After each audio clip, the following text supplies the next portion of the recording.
today we're going to be interviewing this.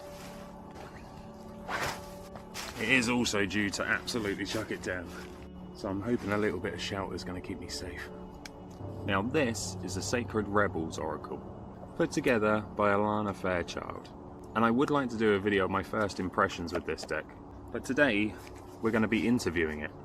And if you've not heard of interviewing a deck before, it's a practice that's really good to do when you get a new deck.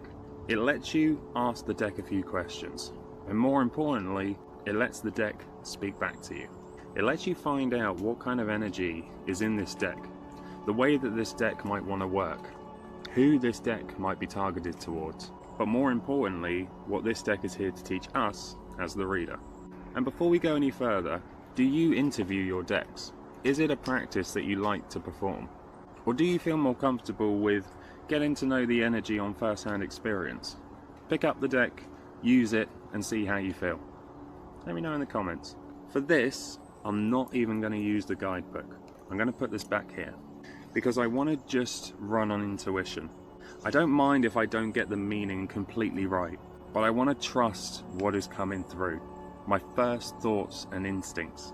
And you don't have to do your interview this way, but this is a way I feel this deck wants to communicate. To not be rigid, to be open, to not have the words or thoughts put into my head, but to actually allow them to come very naturally. So for this, we're going to use 100% intuition, as well as a little help from the cards. I'm going to get myself centered and grounded, give these a shuffle, and then we'll start asking. Oh, these shuffles nice.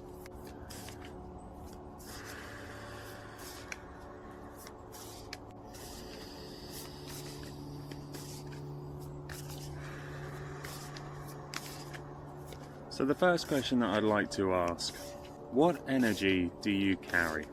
Are you gentle? Are we a blunt deck? Are we playful? What energy is it that you carry, please? Now, as always with a new deck, I tend to find that the energy takes a little while to build up. If you like getting jumping cards, keep going with it. If the deck doesn't send anything out instantly, just keep trying. It can take a little while to build that energy, especially when it comes to a new deck.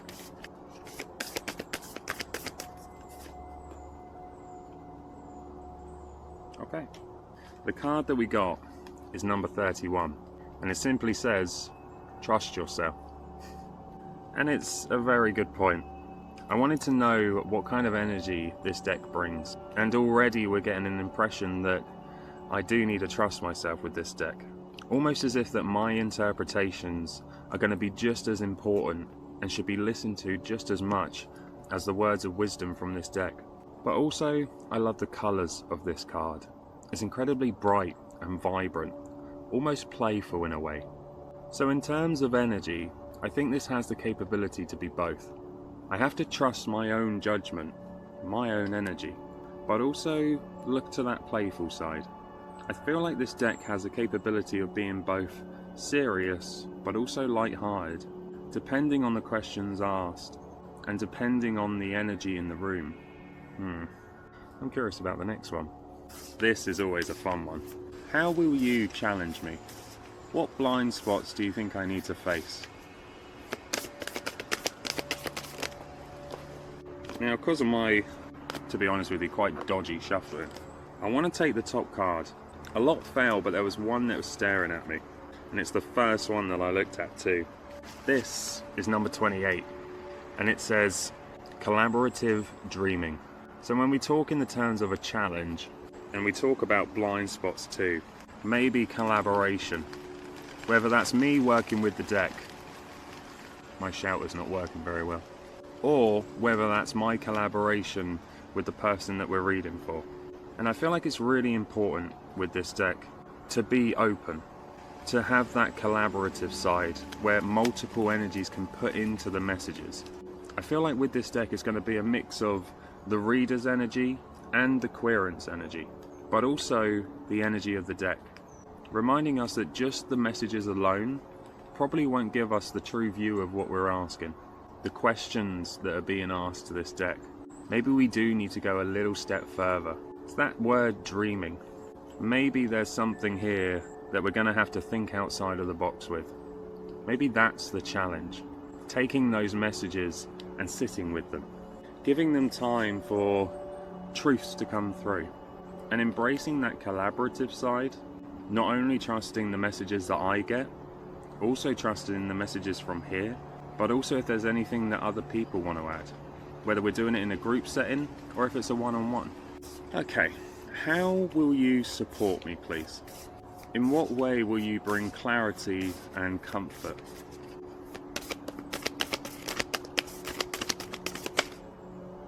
Number 19, dream a beautiful dream. Again, that word dream. It seems to be quite a theme of this deck. And considering we're talking about how it's going to support me, I feel like this deck is going to focus on where we're heading, what our ambitions are. A lot of decks can pick up on the energy of the now, and this deck is exactly the same. But I feel like there's going to be a tiny focus on what are our dreams. Where is it that we actually want to get to? And I feel like this deck, if I'm ever looking in the future, if I'm ever looking to ask questions about where do I go, do I pursue that path, do I follow that dream, I feel like this is going to be a very good deck to use. Dream a beautiful dream.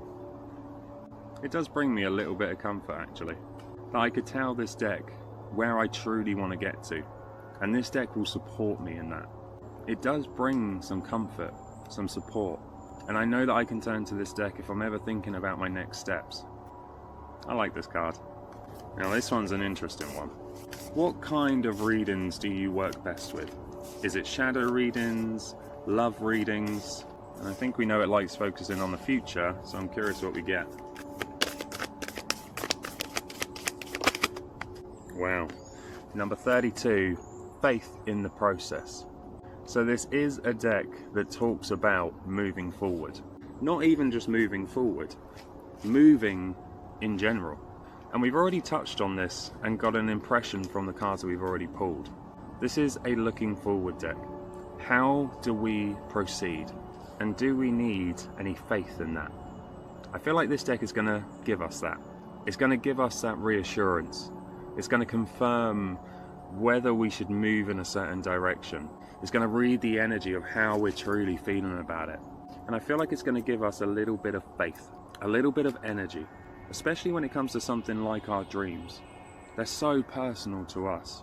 And I feel like this deck supports that. And I really, really like that. Whenever I pick up a deck and I get that kind of energy, I know it's probably going to be a favourite of mine. And I absolutely love that card as well. But I've always been a fan of that monochrome, very minimal colour feel.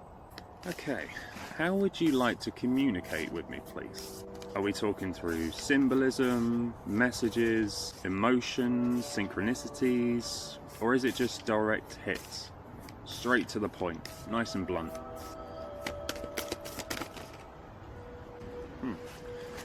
Number 27, receiving.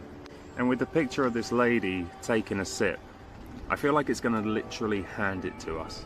This isn't going to be a cryptic deck. Don't get me wrong, I can feel that if it needs to be, it will do. If there's something that we're meant to make that connection with, this isn't going to sugarcoat it. It's going to leave that in your lap. It's going to give you a chance to reflect. But also, it is going to bring it forward. It is going to act like a bit of an offering. And I like that about a deck. A deck that brings it forward. It doesn't leave you guessing. I feel like the readings with this deck, they're going to be very complete. At least I hope so. But then again, we do have to have faith in the process. What an interesting card to get on that one. Now, this is always one that I'm a little bit nervous about. What do you need from me to work at your best? Is it patience? Is it daily rituals? Is it constant contact? Always makes me nervous, this one. That was quick. Visions of life beyond death. Number 44. And it kind of goes hand in hand with the dream messages from this deck. As long as I have that vision to maybe look beyond what is directly in front of me, to see those dreams, to have that openness, that anything can happen and that this deck will support me in that. Visions of life beyond death. It talks about limitations as well. If I sit down and do a reading with this deck I can't be closed-minded. I can't say, well, that might not work, or I don't know if I trust myself with that, or that will never happen. I have to be very open to anything. And I guess kind of like life after death, not constrain myself, to not have an end point, that everything is constantly moving and evolving. I really appreciate the message of that card. Alright, next question. What role do you see yourself playing in my practice? Are you a trusted guide? Are you a shadow partner? Or a creative ally? This one's going to be interesting.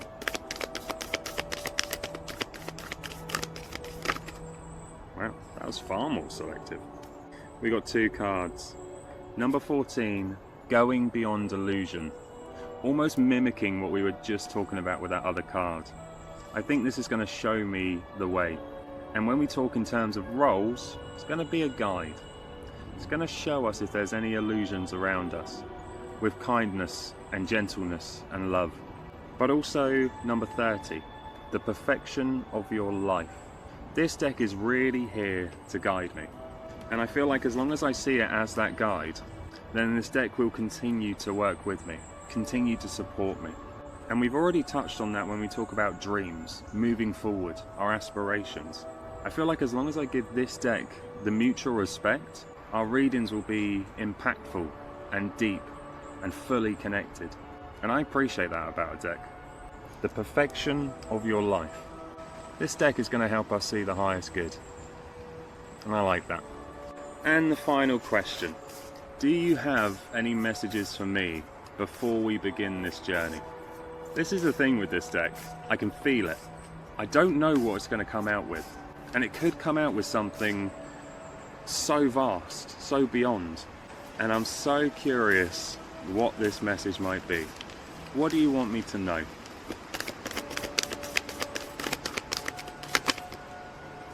Number 26. Relax the hold of darkness and be at cause. So when we talk about darkness, we talk about our shadow, and particularly about relaxing that hold over the darkness. Being at cause, moving as this deck wants me to move.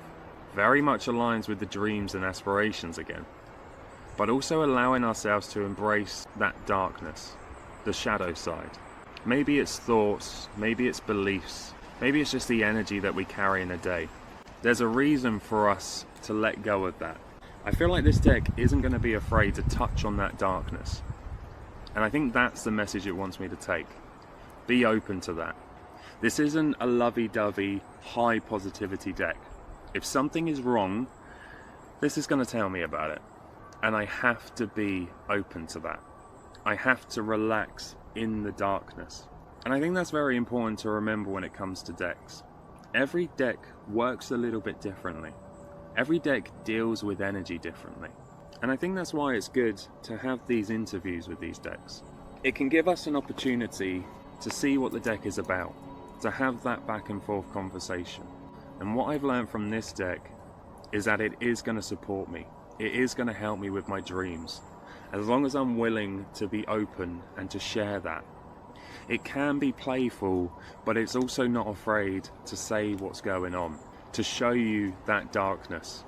And actually it brings this invitation to relax in that darkness, to sit in what is causing that wound, that thought, that belief.